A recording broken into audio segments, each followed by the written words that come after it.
ಭಯ ಭಯ ಎಲ್ರಿಗೂ ಆಗತ್ತೆ. ಅದು ಪಶು ಆಗಲಿ, ಪಕ್ಷಿ ಆಗಲಿ, ಅಥವಾ ಮನುಷ್ಯ. ವಾಸ್ತವ ಏನು ಅಂದ್ರೆ ಮನುಷ್ಯ ಭಯನ ತನ್ನ ಜೊತೆಲೇ ತಗೊಂಡು ಹುಡ್ತಾನೆ. ಅಂದಮೇಲೆ ಈ ಭಯದ ಬಗ್ಗೆ ಭಯ ಯಾಕೆ? ಹಾಗೆ ಭಯ ಅನ್ನೋದು ಕೆಟ್ಟದೇ ಆಗಿದ್ದಿದ್ರೆ ನಾವು ಹುಡ್ತಾನೆ ಅದನ್ನ ಯಾಕೆ ಜೊತೆಲಿ ತಗೊಂಡು ಬರ್ತಿದ್ವಿ? ವಾಸ್ತವ ಏನು ಅಂದ್ರೆ ಭಯ ನಮ್ಮನ್ನ ಮುಂದೆ ಹೋಗೋದಕ್ಕೆ ಪ್ರೇರಣೆ ಕೊಡುತ್ತೆ. ಈಗ ನೋಡಿ, ಜೀವ ಹೋಗೋ ಭಯ ನಮ್ಮನ್ನ ನಾವು ರಕ್ಷಿಸಿಕೊಳ್ಳೋ ಪ್ರಯತ್ನ ಮಾಡತ್ತೆ. ಅಪಮಾನದ ಭಯ ಸದಾಚಾರದ ಕಡೆಗೆ ನಡೆಸುತ್ತೆ. ಯಾರೋ ಪ್ರೇಮಿನ ಕಳ್ಕೊಳ್ಳೋ ಭಯ ಅವ್ರ ಬಗ್ಗೆ ಇರೋ ಕರ್ತವ್ಯನ ಚೆನ್ನಾಗಿ ಮಾಡೋದಕ್ಕೆ ಪ್ರೇರಣೆ ಕೊಡುತ್ತೆ. ಆದ್ರೆ ಈ ಭಯ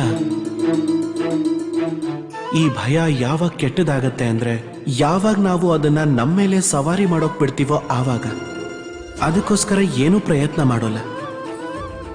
ಹಾಗಾಗಿ ನಾವೀ ಭಯವನ್ನ ಉಪಯೋಗಿಸ್ಕೋಬೇಕು ಅಂದ್ರೆ ನಾವೇ ಸ್ವಯಂ ಆ ಭಯದ ಮೇಲೆ ಸವಾರಿ ಮಾಡಬೇಕಾಗತ್ತೆ. ಹಾಗಾದ್ರೆ ಭಯದ ಗಡಿಗಳನ್ನ ಒಡೆದುಹಾಕಿ.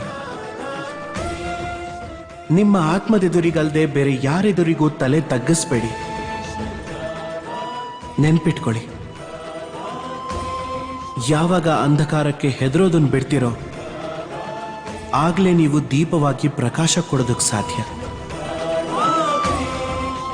ರಾಧೆ ರಾಧೆ.